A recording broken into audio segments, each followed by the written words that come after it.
Meu nome é Fernanda Sica e essa é mais uma apresentação sobre métodos aproximativos aplicados à solução de problemas em mecânica quântica. O método a ser discutido aqui é um método variacional, também conhecido como método de Rayleigh-Ritz. O método será abordado sob duas formulações, a do ratio de Rayleigh e do princípio variacional, seguido de duas aplicações para estimar a energia do estado fundamental do átomo de hidrogênio e do poço de potencial infinito. Poucos problemas em mecânica quântica podem ser resolvidos exatamente. Por esse motivo, somos inevitavelmente forçados a utilizar algum tipo de aproximação. E esses métodos aproximativos podem ser divididos em duas categorias: a dos métodos perturbativos, que precisam que o problema em questão possua outro ligeiramente diferente com solução exata bem conhecida, e os métodos não perturbativos, que têm como subgrupo principal os métodos variacionais, que podem ser aplicados a problemas que possuam uma condição de extremo. O método variacional é um método clássico utilizado em diversas áreas do conhecimento, e em mecânica quântica é útil na estimativa da energia do estado fundamental, que, como anteriormente dito, pode ser caracterizado como uma condição de extremo. Em vantagem à teoria de perturbação, o método variacional pode ser aplicado a problemas que não precisam de um outro problema com solução exata conhecida, que se assemelhe ao problema que queremos tratar. Então, para utilizar o método variacional, a gente precisa do hamiltoniano do problema, dos nossos conhecimentos físicos e do ratio de Rayleigh.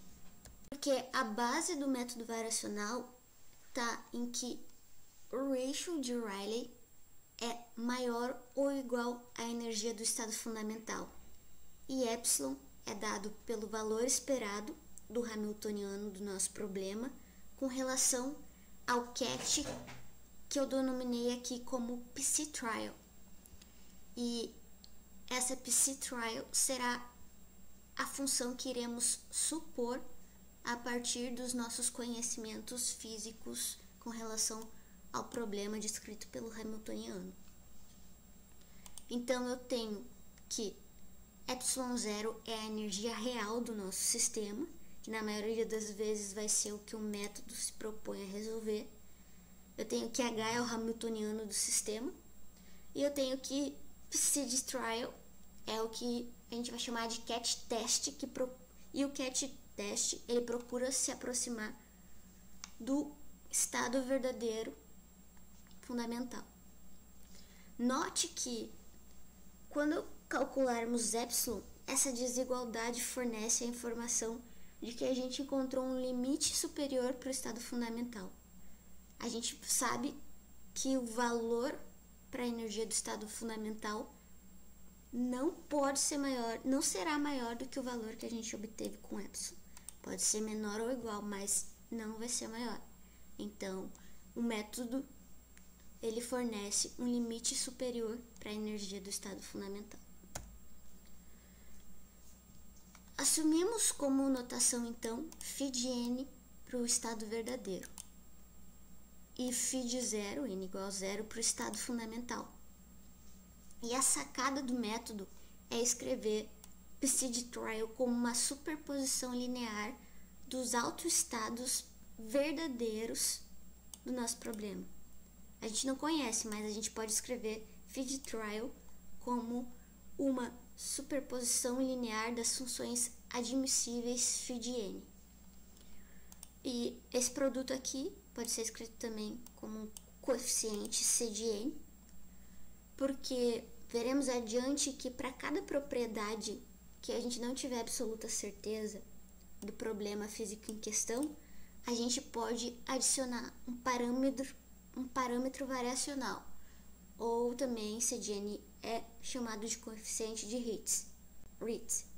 Veja que A solução para o estado fundamental ela pode depender de um ou mais desses parâmetros variacionais. Então, se eu reescrevo o feed trial como a superposição linear dos autoestados reais na expressão para o ratio de Rayleigh, eu tenho aqui que esse produto vezes esse produto fica feed n feed trial ao quadrado, assim como aconteceu aqui no denominador, e que h feed n é igual a e feed n. Então, e de n sai para fora, esse braquete de feed n vira 1. E se eu usar essa relação, reescrever epsilon usando essa relação e de n é igual a e de n menos e0 mais e0, eu obtenho a expressão 7. Substituindo esse primeiro e0 aqui pela expressão 8, eu obtenho a expressão 9. E pelo fato dessa diferença ser necessariamente um número positivo, porque note, aqui o somatório começa em n igual a 1. Então, esse é um estado superior ao estado fundamental. Então, necessariamente essa é uma diferença positiva. E como epsilon é igual a um número positivo mais epsilon zero, eu tenho que epsilon é maior do que epsilon zero, porque aqui eu tenho uma quantidade positiva acrescendo epsilon zero. E eu provo o teorema variacional. Obviamente, a condição de igualdade ocorre quando eu suponho uma função trial que seja exatamente a solução para o estado fundamental. Dessa forma, todos os coeficientes para n diferente de zero serão nulos. E o Cn, C de zero, vai ser igual a 1. Então, epsilon vai ser igual a zero. Esse método acaba sendo bastante preciso, porque uma suposição relativamente ruim pode produzir uma estimativa relativamente boa para a energia do estado fundamental, devido ao fato de que erros de primeira ordem na suposição da função trial geram erros de segunda ordem na energia obtida. E como veremos adiante, a qualidade do resultado, claro, depende do quão educada for a suposição para a função trial. Outra maneira de formular o método variacional é entendendo que epsilon representa um funcional, o que significa aqui nessa notação genérica que g assume um valor escalar real para cada vetor φ. Aqui é φ, mas eu tinha confundido psi com φ. Mas voltando, eu sei que o cálculo variacional estabelece que dentre todas as funções admissíveis, o valor mínimo é alcançado por aquela função que estacionariza o funcional. E no contexto do método variacional, a gente não se preocupa em resolver a equação de alto valor, mas sim um esquema variacional onde a variação do funcional é nula. E para que isso seja possível, precisamos asseverar que epsilon seja estacionário com relação a variações arbitrárias de psi-trial. Então, o que fazemos na prática é caracterizar a função trial por um ou mais parâmetros alfas is e calcular epsilon como função desses parâmetros. O método de Rayleigh-Ritz consiste em escolher uma classe limitada de funções, as quais depende de n parâmetros livres. Note então que se trial depende de parâmetros, epsilon também depende desses parâmetros, e a variação de epsilon permite-nos variar esses parâmetros de modo a minimizar erro. Resumindo e relembrando, para a gente utilizar então o método variacional, a gente precisa do Hamiltoniano do sistema em questão, dos nossos conhecimentos físicos e do ratio de Rayleigh. E o primeiro passo, como já foi dito, é supor uma PCD trial baseando-se nas propriedades físicas do estado fundamental do nosso Hamiltoniano, do sistema expresso pelo nosso Hamiltoniano, e a gente inclui nessa PCD trial parâmetros ajustáveis sobre as propriedades as quais a gente não tem certeza. Depois a gente calcula epsilon em função da nossa trial sugerida. E o nosso terceiro passo é minimizar epsilon. Em outras palavras, minimizar epsilon significa derivar essa função epsilon com relação a cada parâmetro alfa e igualar a zero. Isso permite achar um conjunto ideal de todos os parâmetros variacionais. A gente determina os valores ótimos para cada parâmetro, isolando os alfas aqui no conjunto que a gente achar. E finalmente a gente substitui o valor ótimo para cada parâmetro de volta em epsilon e faz todo o processo novamente. Dessa forma a gente encontra o valor mínimo para epsilon.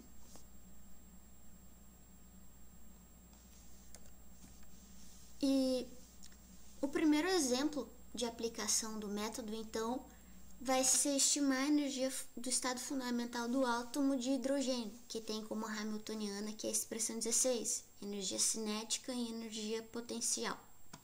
Como no primeiro passo, eu preciso supor trial com base nas propriedades físicas do sistema em questão, eu tenho que no estado fundamental não há nós, e a função é esfericamente simétrica, independente das componentes angulares.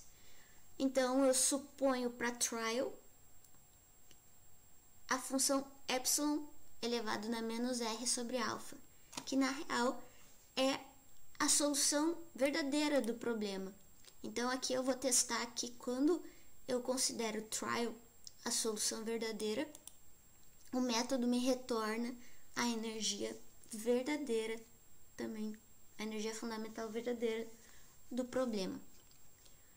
O segundo passo é calcular epsilon com a função que a gente supôs.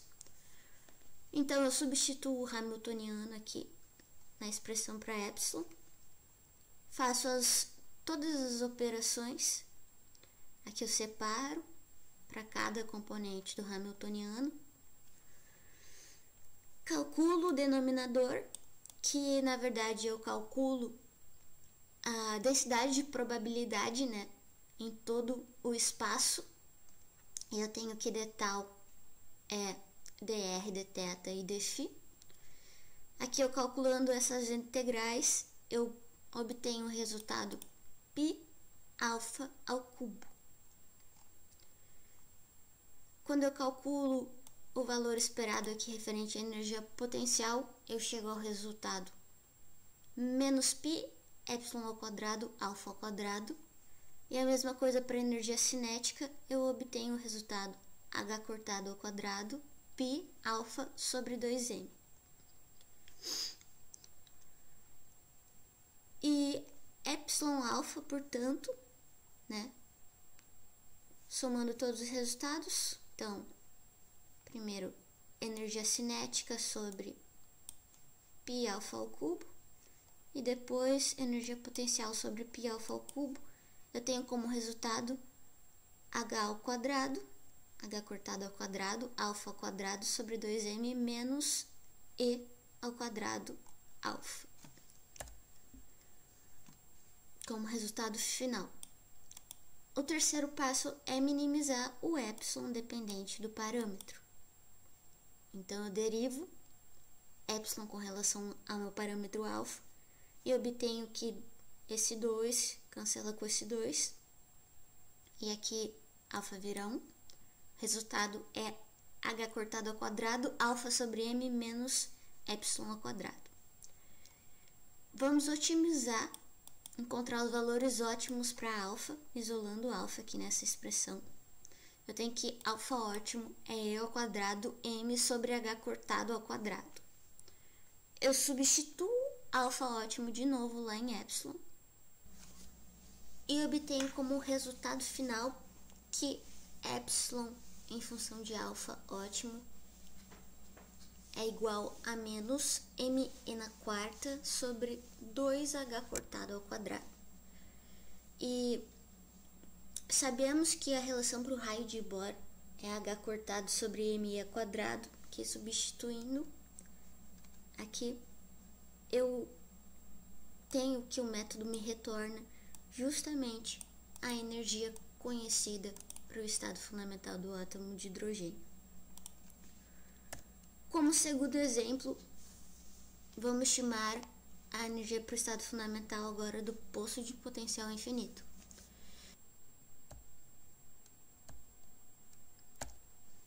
As referências utilizadas foram o Zecchini, o Sakurai, as notas de aula do professor Toledo Pisa e notas de aula de outros 3 professores, das universidades Unicamp e USP.